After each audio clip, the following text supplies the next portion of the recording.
It is not necessarily. Now, there's no question about it. Some children will always tell the truth, and child abuse is a reality.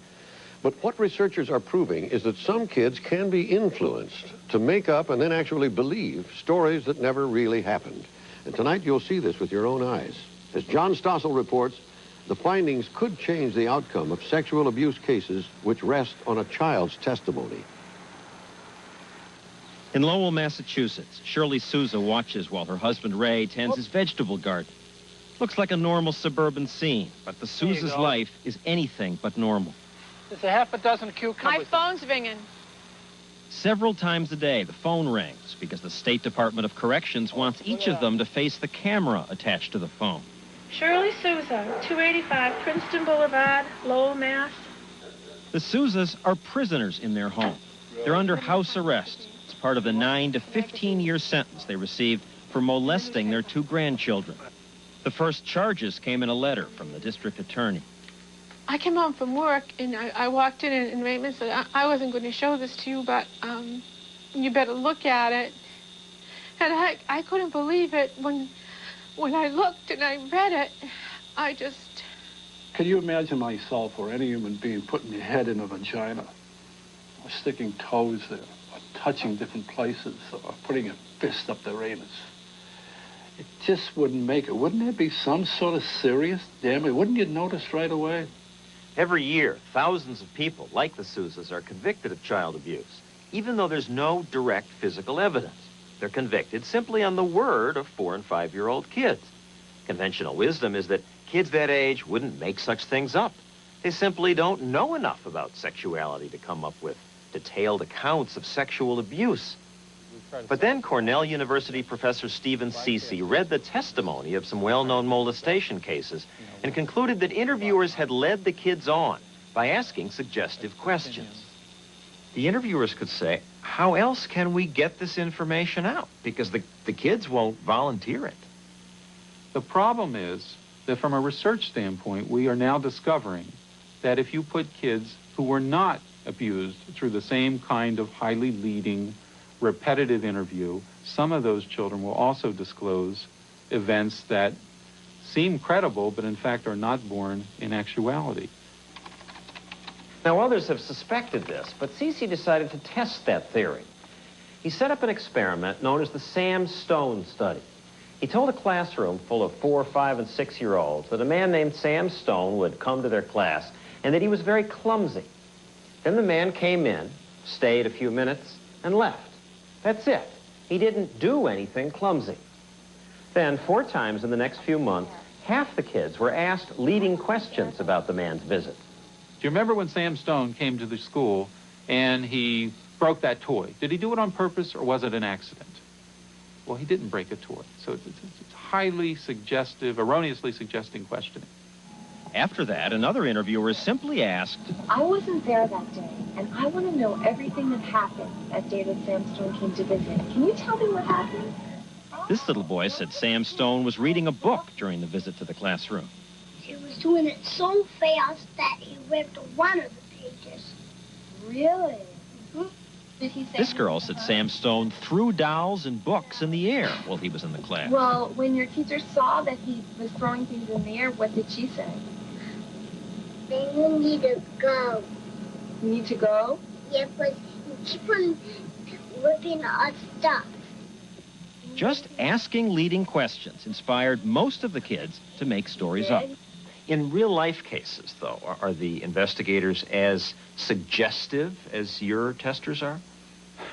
What we do is a pale version of what happens in real cases. It doesn't come close, for example, to what was done in the Kelly Michaels case.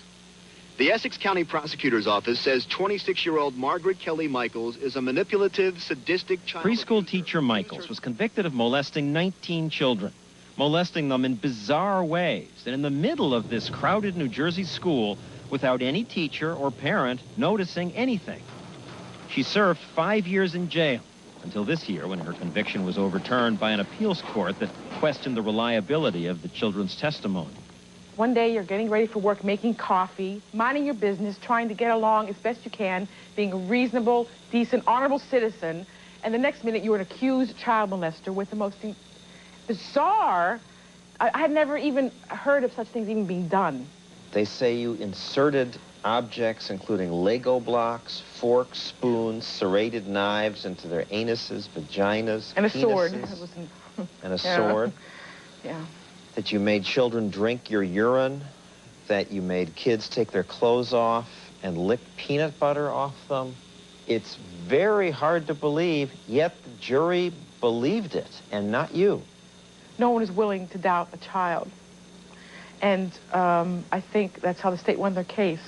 They didn't have to present a credible case of how it could happen or recreate the scene of the crime or even presenting witnesses, but just they knew if they presented these little children saying, yes, Kelly was a bad person and she hurt me at this school, that no one would dare question that. She has a point. This past decade has seen a skyrocketing number of molestation claims, often against family members like the Sousas and against daycare operators like McMartin in California and Little Rascals in North Carolina. All these cases are based primarily on the word of children who, after the fact, had repeatedly been asked questions like this. Do you remember that time when Mr. asked you to stick his penis in your mouth? Okay. None of the child abuse investigators would agree to be interviewed for this story. Some clearly go too far. You're pressing your pee-pee against me, you know. It feels good when you do that. Maybe, is that what they did too? Steve Ceci says the questioning in the Kelly Michaels case was just as leading as this. They say to the child, we want you to tell us what Kelly did. The kid says, I don't remember. Oh, yes, you do. You remember. No, I don't remember. You do so. We know you remember. At this point, the child's crying. I want to get out of here. You're not going anywhere till you tell us what we know you want, what we know you know. Basically, we're barraged with questions and coerced, manipulated, begged, made to feel guilty. It just was disgusting. But where would the kids come up with saying things like, she put the knife in my vagina, or she covered me with peanut butter? Mm-hmm. Children have incredible imaginations, and it's not out of the realm. Anybody who is a parent who is honest knows what kids are capable of saying. Ray and Shirley were astonished when they heard their grandchildren's testimony. They said we used a machine as big as this whole house on them to violate them. We had a cage in the cellar that we locked them up. Never produced nothing. But why would kids make such things up? That's what convinces juries. You hear those stories and you say, okay, maybe it's not all true. Maybe the machine wasn't as big as a house. Maybe Kelly Michaels didn't smear them all with peanut butter. Teachers would have smelled that. But there must be some truth to it. How could children come up with so many inventive, kinky activities and describe them with so many details unless something really happened? It's a persuasive argument until you hear about Ceci's next experiment. He had researchers ask 4- and 5-year-olds to pick a card out of a deck of 10. On each card was a question. Okay, Derek. This one says, have you ever seen a baby alligator eating apples on an airplane? No. No? Have you ever had your finger caught in a mousetrap and had to go to the hospital? No. No? Your class? At first, almost all the kids say no. Mm-mm. But then, once a week for the next 10 weeks, they ask the question again. No coercion, no leading questions, as in the child abuse cases. They just gently repeat the question. You went to the hospital because your finger got caught in a mousetrap. Did that happen? Uh-huh. Yeah? By week 4 or 6 or 10, most of the kids are saying, yes, it happened. And not just saying yes, but giving such precise information about it that you'd think it must have happened. Did it hurt? Yeah. Yeah? Who took you to the hospital? My daddy, my mommy, my brother. So where in your house is the mousetrap? It's up at down in the basement. Down in the basement. What is it next to in the basement? It's next to the firewood. Anyway, what you see here is a child who's given you a lot of perceptual detail. He's telling you where the mousetrap was. It was next to a wood pile in the basement. He had gone down there because he wanted to tell his dad, who was down there collecting firewood, that he was ready for lunch. He gets in an argument with his brother Colin, which he later goes on to describe. They were fighting over some action figure. Colin pushes him next to the wood pile. He doesn't see where his hand's going, and it gets caught in a mousetrap. Were you surprised at the answers you got? I think it's fair to say that my colleagues and I were absolutely shocked that by the 10th week, not only were they assenting to some of these things that didn't occur, but they were giving very coherent narratives, highly elaborated narratives that are, I think, quite persuadable. By the time I met the same boy, it was weeks after the experiment, but he still could give lots of convincing details about things that never happened.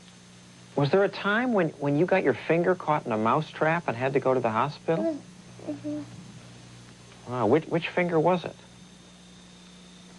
Remember, this is the result after a researcher simply asked the question once a week for 10 weeks.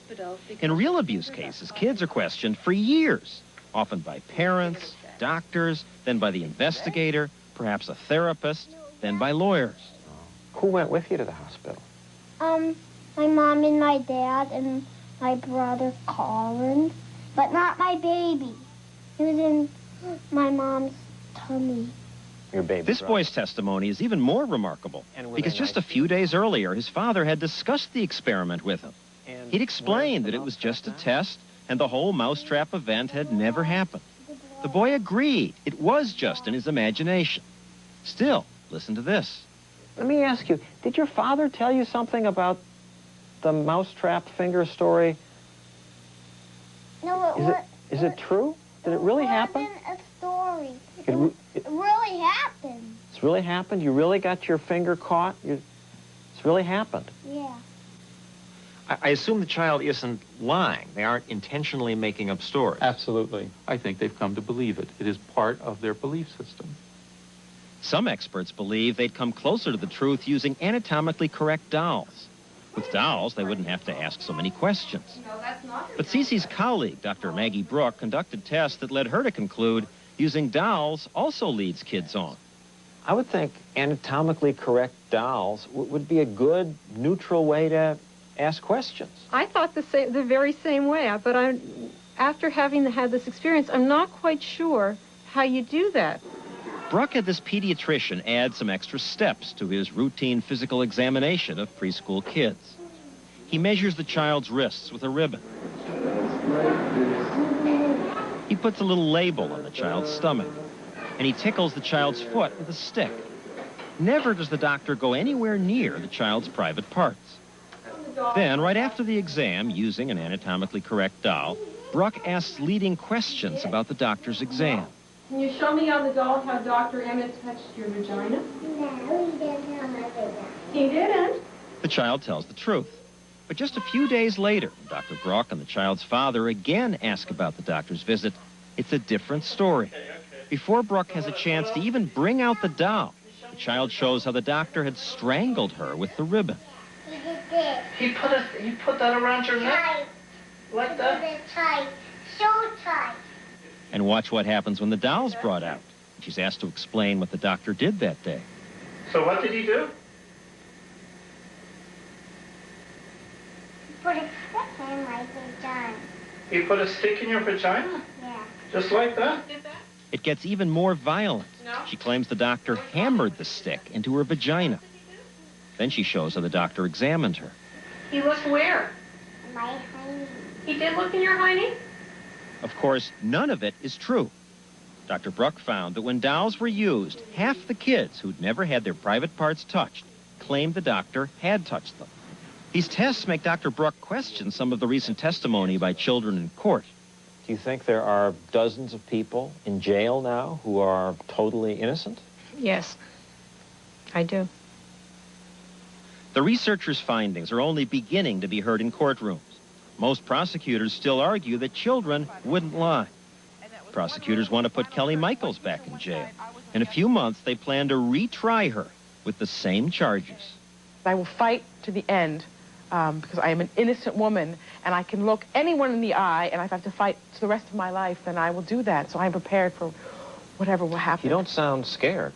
No, I'm not scared. I'm angry and I'm outraged, but I'm not scared. The Sousas are planning an appeal of their own. Like Kelly Michaels, they believe a day will come when the courts and their grandchildren realize the truth. When those kiddos grow up, when they become adults, they're going to realize that these things never happened between Shirley and I and them. And I know that they're going to realize that. Because they're bright children, and they have a mind of their own. And when nobody's prompting them, when they grow up, they can remember and will embrace. Well, John, you know, I remember I first worried about this sort of thing after some of the early cases that we reported. But children can be so convincing. How do we separate out when they're telling the truth from when they're not? There is no good way.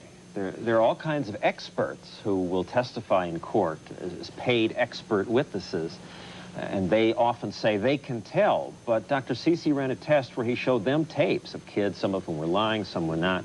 And the experts would say, oh, I can tell.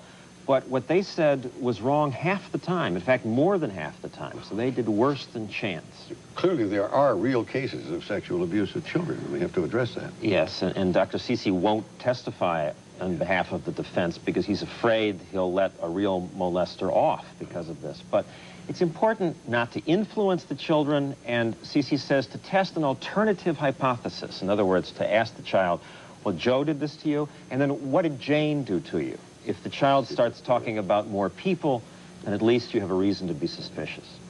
Thank you, John. One next.